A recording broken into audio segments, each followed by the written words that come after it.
Welcome back to Talking Travel. Today we're talking travel with a very special guest, Vincent, aka the Aurora guy. Welcome, Vincent. How are you doing, man? Thank you. Doing well. How are you? I'm doing great. I'm doing great. I'm so excited to talk with you for a little bit today. I just got back from Fairbanks myself, and you're currently located in like the North Pole, right? Yep, that's where I live. It's called North Pole, Alaska, but I'm actually just at University of Alaska Fairbanks currently in my cubicle with no windows. But yeah, North Oh, Pole, it's pretty fun name. right. Yeah, that is so funny. So could you just tell us a little bit about yourself and a little bit of background before we talk all things Fairbanks and Aurora? Yeah, yeah, for sure. So my name's Vince. I'm originally from Minnesota, the Twin Cities, moved up to Fairbanks in 2022, so I've been here for about 4 years. I actually moved up here originally just for aurora chasing and photography, and then I decided to apply to grad school at UAF. So I'm a third year space physics PhD student. And like I said, moved up here for aurora chasing. So I also do a lot of aurora photography. Recently started a little tour company and have a couple friends who are guides. And so that's been going really well. And have a workshop that I run every single year in March over my spring break. So, yeah, I live up here in Fairbanks. This is where I call, home. And it's just great. I love the auroras, love seeing them from my driveway almost every single night. Yeah, that is honestly, I'm so jealous of that. I I I don't know. Ever since I saw it, we went to Fairbanks or we went to Norway a few years ago to see them, and we saw it pretty good. And Nice. ever since then, it's just been like I have like this itch. And you see the photos on Instagram, and you have incredible content. And let's just say your what's your handle? It's I think It's the Aurora. just at my first last name, so at Vincent Ledvina on everything. So yeah, I've been doing social media for the last 4 or 5 years and just post every single day. Usually it's the night before, so Yeah, just sharing the views of the aurora. Yeah, and you have like such incredible content. Like if you thanks. haven't seen his account, you have to go follow him. He posts like literally every day. It's like your little dose of Aurora. And you also have an incredible community on there that you basically post like alerts almost every day. Whenever you see Aurora, you get Yeah, little pings and stuff. So if you're planning on going to Fairbanks and you really want to see the Aurora, I mean, that's like invaluable information. You absolutely should follow events and his alerts and everything. What so you basically you went to got to Fairbanks for school, right? yep. Hmm. When you were growing up, did you see the Northern Lights at all when you were? Yeah, so yeah, the first memory I have of the aurora was when I was 4 years old, actually. Back in 2003, there was a huge solar storm, geomagnetic storm. They call it the Halloween storms because it occurred over Halloween in 2003. So I Oh, actually okay. have a memory of seeing the aurora from my neighborhood in Minnesota. And obviously, I didn't pick up a physics textbook right after that. I was only four, but I just became super interested from that point forward in astronomy, the night sky. I was a huge nerd as a kid, and then kind of fell back in love with the aurora when I was in high school, after I had taken up photography. And then I decided to go to school for physics at the University of North Dakota, and I chose North Dakota not because it's, beautiful landscape, but because it has beautiful night skies. It's very remote, and so you can just drive 30 minutes away from campus and be underneath like some of the darkest skies in the Oh, Midwest. nice. So that's where I really cut my teeth as an aurora chaser, was up there. Oh, wow. That's amazing. I know Arizona has like known for like their incredibly clear skies Yeah. too, and the astral photography you can do is just insane. Oh yeah. What are you planning to do after you graduate? It's a great question. The good thing about space weather, yeah, right. Everybody asks that, but I mean, the answer is I don't know yet because there are so many opportunities. It's kind of Yeah. the good problem to have is that I think there's a lot of different ways where I could see myself, moving after I finish here. So I have about 2 years left out of my PhD program. And the good thing about space weather and auroral physics is that there's a lot of demand for better predictions of space weather. The field of auroral physics, there's so many open questions still. We don't really know how a lot of things Yeah. work, even though people have been studying the aurora for, hundreds of years. So I don't know. Part of me thinks that I could, have some presence in Alaska even after I graduate from University of Alaska Fairbanks, maybe a cabin or some sort of place up here where I can just go during the winter and, see the aurora whenever I want. But the Yeah, cool thing about space weather is that there's a lot of industries that rely upon it. So a lot of different true. career opportunities, thankfully. Yeah, that's interesting. I haven't really thought about it like that, but it's true. And that's also what makes I feel like hunting for the aurora so exciting is because the predictions, I mean, there are good predictions, but some nights, it'll tell you there's Yeah. no chance of seeing it, Yep. and it just the sky explodes. Yeah, I mean, that's kind of what I like about Aurora chasing. And I feel like, a good segue into like the travel part of it is that you never know what Yeah, you're going to get. right. You can come up to Fairbanks and you can have clear skies for the entire week, and the auroral activity just might not be the best. You'll still see it, and I'm sure you can mention your own experience, but the clouds, right? That's another factor. But Right. yeah, some nights are just amazing. Like the last couple of nights we've had up here have just been spectacular. Last few nights, really. And so like, I think there's also just a lot of opportunities to improve our forecasts of Aurora, help out people who want to travel up to Fairbanks, give them better predictions. There's just a lot of things that I'm passionate about. And part of it too Yeah. is like there's still that mystery of the Aurora. That's It's we're just yeah. never going to be able to understand it completely. It's just like a wild animal. You can observe its like patterns of behaviors and get a sense of what's going to happen, but you still don't know every single time what the outcome's going to be. Yeah, exactly. I literally could not have said it any better. And I think that's why, like, I love going and looking for like endangered animals and, looking for wildlife and naturally occurring things. And I think that's what draws me so much to it, because it's one of those things where it's like, Hmm. you never know what you're going to get and it's not guaranteed. And it makes, when you do see it or you see like an incredible display, it really makes it like all the more special that Yeah, it's just a absolutely. very luck kind of thing. So I'm not going to ask you to explain the aurora, like how it works or why it works or anything. That, I mean, you could talk, I'm sure, days for that. But Yes, what? you can ask me. well, well, I mean, okay. Do you? Maybe you might have like a Like a 30 little second, like yeah, just a thumbnail little, version. Yeah, yeah, yeah, yeah, of course. So I guess basically for anybody listening, is the aurora comes from the sun, essentially, is it's all solar energy, space weather.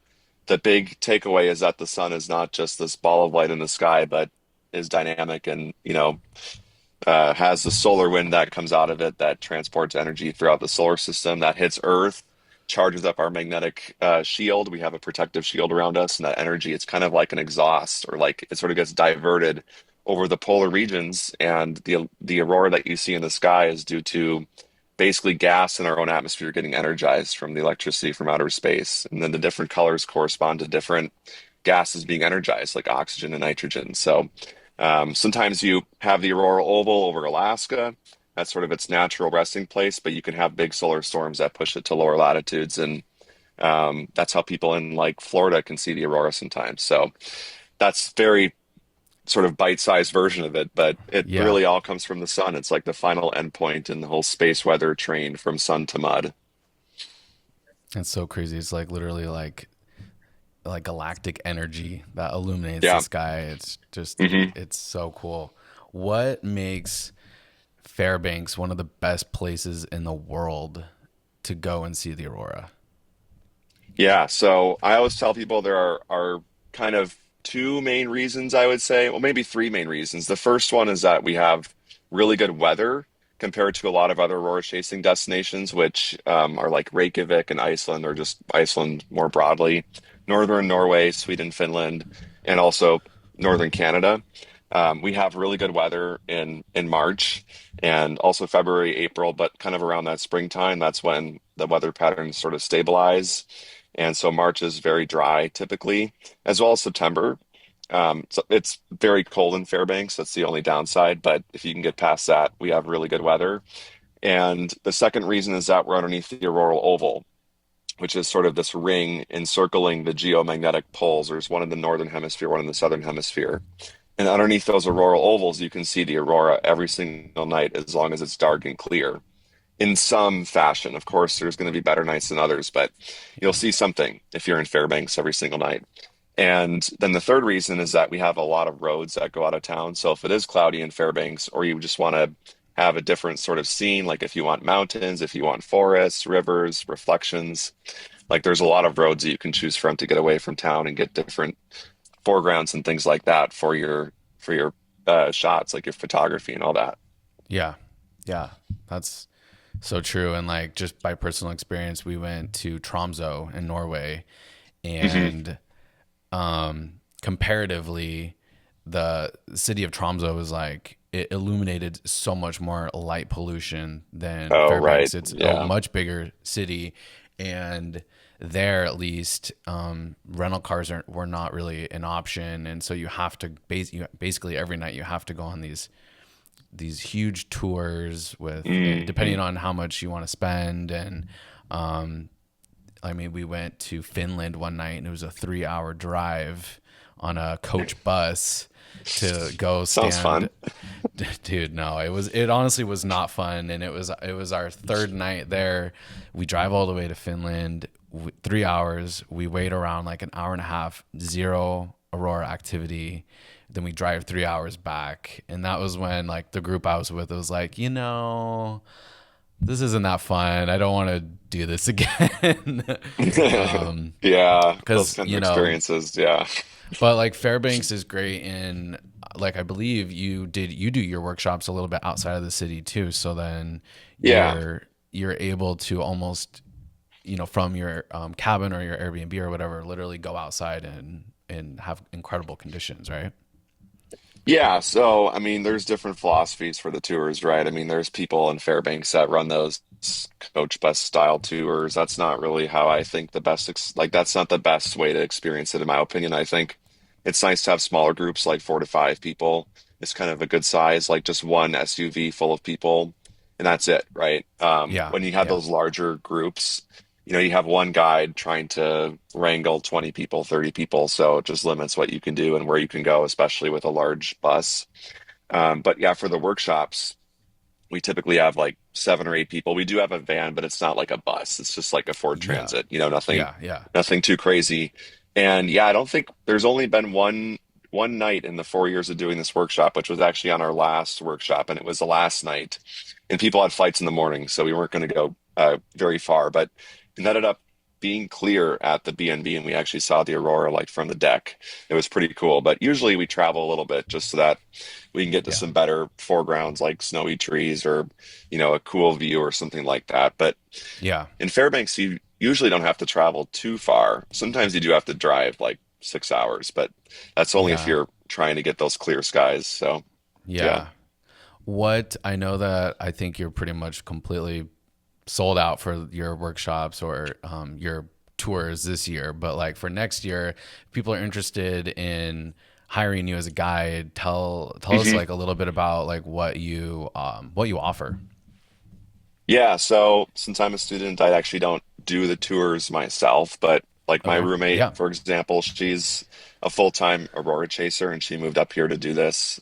And so I work with her and then my other friend who's actually a pilot, but he does tours in the winter, he does his flying in the summer. He's like an aerial photographer. So our little trio kind of does tours around Fairbanks, and my site is theauroraguide.com, and people can go on there and see what we have. But it's very kind of low key and personal. Like it's just 4 to 5 people in an SUV with, either Maya or Levi. Those are the two people that work with me.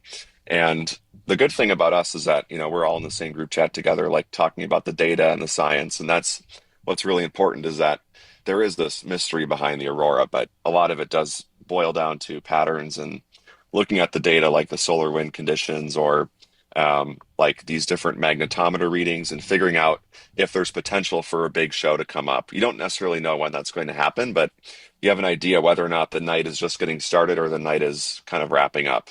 And that's, I think, what sets us apart from other groups is that we also don't have set pickup and drop off times. It all depends on the data. So like last night there was an Aurora, huge substorm as we call it, like a big explosion of Aurora at like 9:30, almost 10 p.m., which sounds late, but the sun is starting to set later and later now. So a lot of tours will just say, oh, 2 hours after sunset or 1 hour after sunset, we're going to pick you up, and that's your pickup time. But thankfully, we had picked up people before sunset because the data looked good. Yeah. And both groups, Levi and Maya, both saw this crazy substorm that was like through the twilight. It was just crazy colors and everything. So, No yeah, I think way. having a more flexible kind of option is the best way of doing things. It makes sure that you're able to see the best show.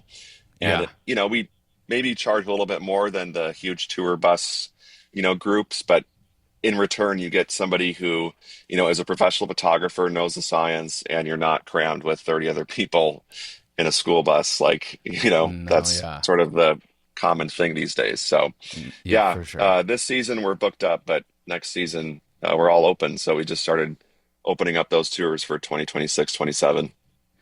That sounds so cool. In terms of like people obviously photographing and like filming the aurora on your tours, you mentioned like one or both are professional photographers, so they'll like Yeah. walk you through the best settings and how Yep. to capture the best and everything. Yeah, so yeah, Maya and Levi are both, pro photographers and they know all sorts of camera systems. I think Maya's shooting right now with a Hasselblad, one of these like fancy medium format cameras, but she's Oh, cool. gone through and she has a Sony now as well. So she came from Nikon, so she's got three different systems down. I think Levi is now shooting with the Sony. He came from Canon. And Yeah. then, yeah, I mean, we just help people out. Like, there was actually somebody on a tour with Maya last night, and she didn't have a tripod, and she was trying to bring this, old Sony camera, and so I was helping her out with that over email. And then she actually met up with me, and I gave her one of my tripods, which she's just going to drop off at UAF later this week. So we're able to make these like one-on-one sort of, accommodations for people because we're kind of a smaller company, Yeah. and that's nice because people get that like more. Sort of personalized attention. Absolutely. And like a lot of these people, this is, would you agree that like for a majority of the people, their main goal of coming to like Fairbanks in the winter is to see the aurora, right? Like this is their like Yeah, once in a yeah, lifetime. yep. It's always fun being on the plane up to Fairbanks from Seattle or Anchorage in March because I think probably 70% of the plane's full of people trying to see the aurora. So you hear like little snippets of conversations talking about the data and cloud cover, and it's just always fun. That's definitely the main tourist draw in the winter is the aurora. Yeah. It's funny because we were flying from Fairbanks um, to Seattle leaving, and you just hear Hmm. everybody on the plane being like, "Oh well, what did you see it? Did you see it? Did you see it good?" You see everyone just, even at That's like cool. dinner, at dinner you just see everyone on their phones looking at their aurora pictures, comparing like what Yep, they got. yep. Yeah, it It's is. It is just funny. Yeah, it is so funny. And something I don't know, like in your experience, but like when we were there this last year, there were in a huge amount of overseas visitors, like particularly from Mm, like Asia, that are coming to yep. Fairbanks to see the Northern Lights. Do you guys like I mean, like that seems crazy to me. Like why? Yeah, I don't well, know. I I mean, think not. I mean, I know why because it's like such an incredible place. But like, are they running like Fairbanks ads in China or I don't. It's they, interesting. that's a good question. There are some tour companies that do their tours in Chinese. Actually, there are some companies that cater specifically to those audiences. We don't speak Chinese, but we'll take people from anywhere. So, Yeah, um, but yeah, I mean, it is interesting, like these different sort of, I think, there's a lot of people from India and Japan and China who come up to Fairbanks, and it's just really fun to see people from all sorts of places around the world. We had a couple from Australia, a few nights ago that Maya was talking to me about who had crazy stories, and I'm actually getting lunch with somebody in a couple days. There are a couple who also lives in Australia who's coming up here for Auroras, and they reached out to me. They've been followers for a while, and yeah, so we're actually just going to get lunch just, to hang out. But yeah, people from all over the world are coming up here to see Aurora. It's pretty cool. yeah. It is really cool, and like I would say the overall like experience of of going to Fairbanks is it's relatively easy. There's like Yeah. so much Thai food. There's Oh just my a lot of gosh. good. There's There's just a so lot of many good food, restaurants. I would say. Yeah. Yeah, surprisingly, there's so many Thai restaurants. I should know the history behind this, but I don't know why there are like 100 Thai restaurants in Fairbanks. I mean, like that's not that much of an exaggeration. Maybe there's 50, but for a town of 30,000 people, yeah. And there's a lot of it's funny because there's actually just very good ethnic food here, like Yeah. non sort of traditional American style food. So, and I have, my like 10 spots that I basically rotate around throughout the season. But Right. yeah, I've tried a lot of new places this season, in the spring with friends and stuff, and haven't been disappointed by anything yet. So it's pretty interesting. For people that are visiting, what would be like your top like two or three restaurants that you would say like, okay, you have to eat here? Yeah, I would say the creperie is just a staple. It's always busy, full of, tourists, but I mean, I've eaten there like probably 100 times in my life. That's like a crepe place downtown. There's Thai House, which is also downtown. That place is good. There's a restaurant called Soba, which is a Moldovan place. I ate there a couple weeks ago. For pizza, there's East Ramp Pizza, which is on the eastern side of the airport, so you can see all the little planes, like the bush planes, and those smaller airlines going out to the villages and stuff. So you are seated, and then you can look out and watch planes take off and land. And then near UAF, there's a good cafe called Lulu's. I'm actually going there right after this to meet up with a friend. I go there probably 5 times a week for Nice. coffee and bagels. Then there's another Thai place right next to Lulu's called Lemongrass. And so, yeah, those are kind of my favorite spots. Awesome, dude. Thank you so much. I think we hit all of those except Lulu's. We did not go there because they do bagels too, I think, right? Lulu's Yes. bagels. Oh, Yeah. yeah. Yeah. Good bagel sandwiches. Yeah. Yeah. So we didn't go there, but I think we went to every other place on your list. Nice. Okay. There you go. Well, And you mentioned it was good food. So that's no, good. it was really good food. And also, like, aside from the Aurora, I think coming to Fairbanks, there's so many activities you can do during the day too. Like we did a day trip to Denali, that was great. You have the like Nice. World Championship, Yep. Ice The World Festival, Ice Art. Yep. Yep. which so for people that are coming to see the Aurora, like your guests or like your workshop guests, like they did Hmm. stuff during the day. They're not just sitting in the Yeah. cabin all day, right? Right, exactly. So, yeah, for these workshops, obviously every night is Aurora chasing, but then during the day, I mean, it's so hard to just like these people come in from like the East Coast and they're already tired. These people are like zombies by night six, but we we really, fill the days. I mean, a lot of it is like education. So like I have probably 6 or 7 PowerPoints that I can run through if they want about the science, and then my friend Mark Rassel, who has a photography business, and he does workshops like for a living. He flies up from Minnesota, so it's the two of us with just 6 or 7 people. So very like one-on-one, sort of instructions and stuff. He's just like the photography wizard and like knows everything about color science, editing, Photoshop, Oh, time nice. lapses. Like we both know all that stuff. So, and then during the day, like we with the last group, we had flight seeing tour.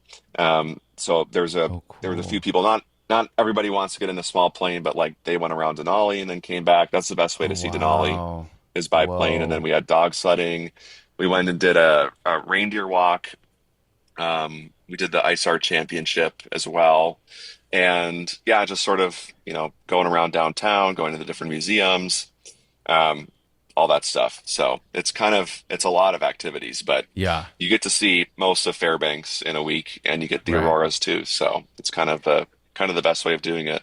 Yeah. And for those that don't know, really like peak aurora viewing is more like midnight to like 3 a.m., right? It's like, Yeah.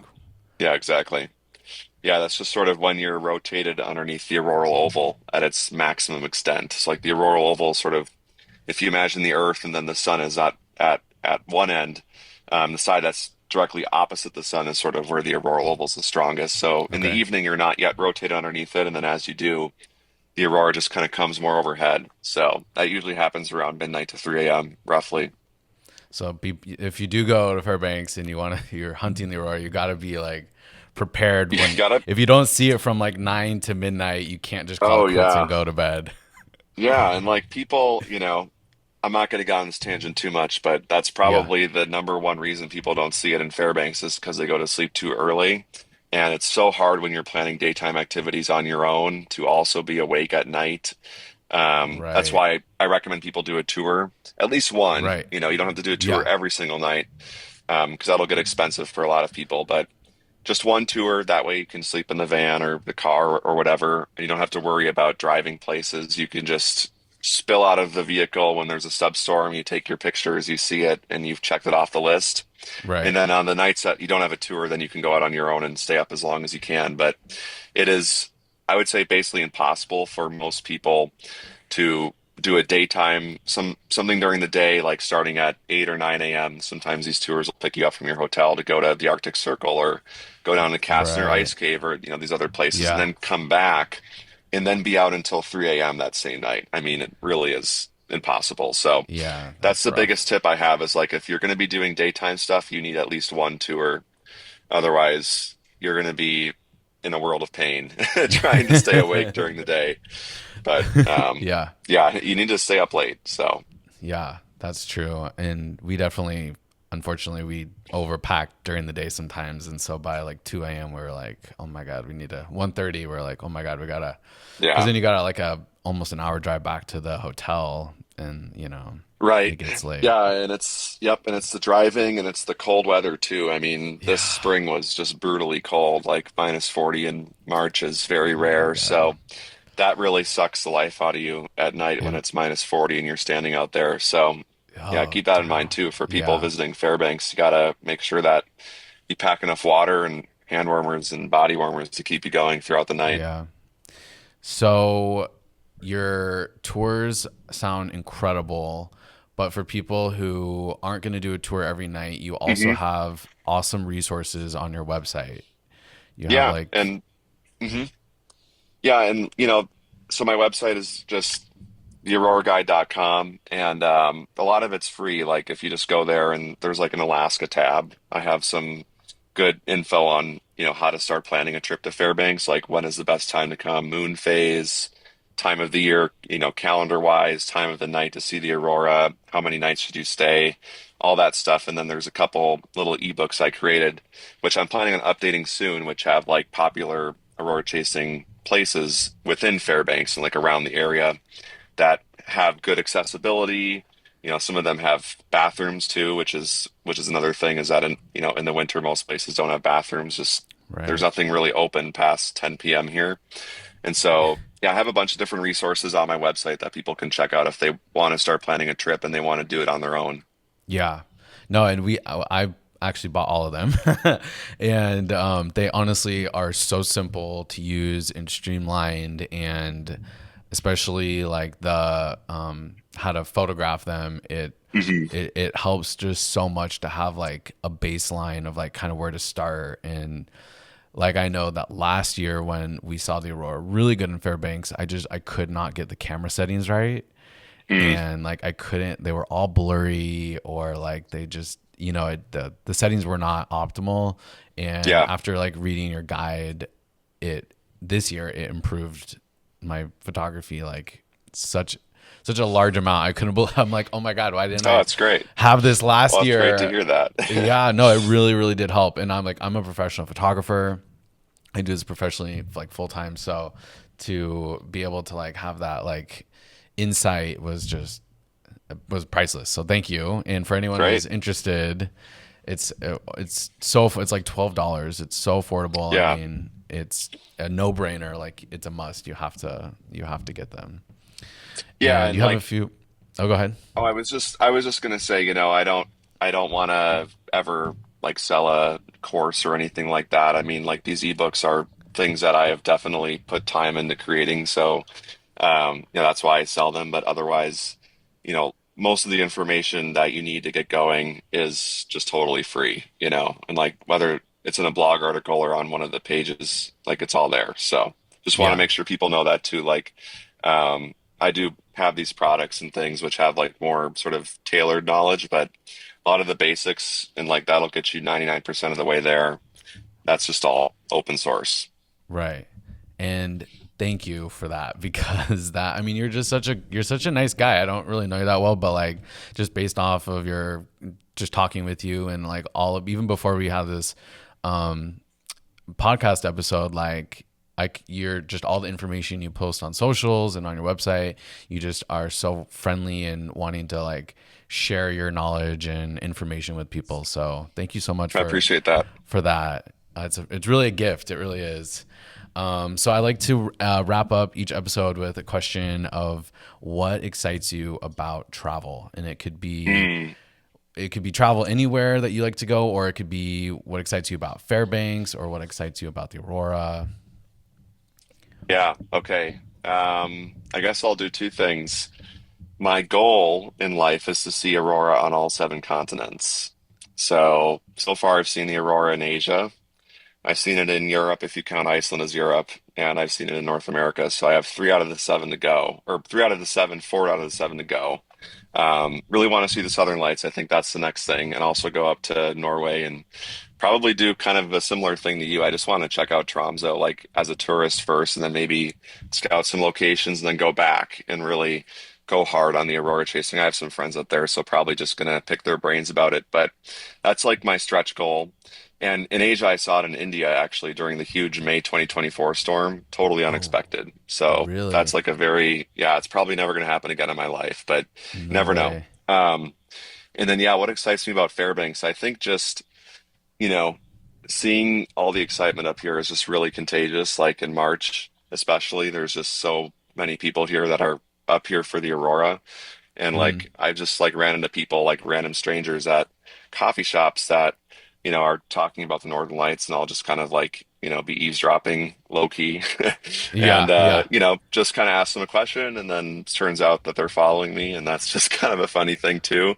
And we just get into, talks about locations and how the data's looking, and it's just fun to like nerd out with people about that. So I think just, my goal is to have everybody see it. And like for me, it's been such a central part of my life and shaped how, well, it's why I'm here in Fairbanks. That's why I am friends with the people I'm friends with now. So not everybody's going to have that same experience, but everybody should have the opportunity and, be right. afforded that to maybe have a life-changing experience in Fairbanks underneath the Aurora. So, Yeah, and it is. I really genuinely feel like it's a life changing experience seeing it in person, and it is like such a bucket list thing that I feel like hmm everybody should see at least once in their life. And for everyone, even everyone on the like the West Coast, it's so easy to get up to Fairbanks, yeah, and like it is easy.